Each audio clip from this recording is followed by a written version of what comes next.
Okay, ഇപ്പോൾ ഗസ്സിയൻ നെവ് Bayes algorithm നമ്മൾ use ചെയ്യുന്നത് കണ്ടിന്യൂസ് ടൈപ്പ് വാല്യൂസിനായിരിക്കും, കണ്ടിന്യൂസ് ടൈപ്പ് ഫീച്ചേഴ്സിനായിരിക്കും. അതുപോലെ മൾട്ടിനോമിയൽ നെവ് ബയസ് അൽഗോരിതം നമ്മൾ യൂസ് ചെയ്യുന്നത് എപ്പോഴാണോ data multinomially distributed, which means it deals with count data, like number of times a word appears.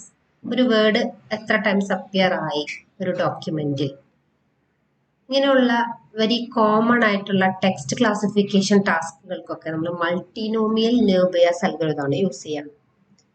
അപ്പൊ നമ്മുടെ features ഒരു കൗണ്ട്, ഡാറ്റയുടെ ഒരു കൗണ്ടിനെയൊക്കെയാണ് റെപ്രസെന്റ് ചെയ്യുന്നത്. Like word frequency in text ഒക്കെ ആണെങ്കിൽ നമ്മൾ മൾട്ടിനോമിയൽ നെവ് ബയസ് അൽഗോരിതം യൂസ് ചെയ്യും. പിന്നെ ബെർണോളി യൂസ് ചെയ്യുന്നത് എപ്പോഴാണെന്ന് വെച്ചാൽ നമ്മുടെ ഫീച്ചേഴ്സ് ബൈനറി ആയിരിക്കുന്ന കേസിലാണ്. അതായത് ഒരു 2 വാല്യൂസ് മാത്രമായിട്ട് എടുക്കുന്ന ടൈമിൽ, whether a word is present in a document or not, അതിനെ ബേസ് ചെയ്തിട്ട് ചെയ്യുന്നതിന് നമ്മൾ Bernoulli naive Bayes algorithm use ചെയ്യും. അപ്പോൾ 3 type of naive Bayes classifiers ആണുള്ളത്: ഗസ്സിയൻ, മൾട്ടിനോമിയൽ, ബെർണോളി.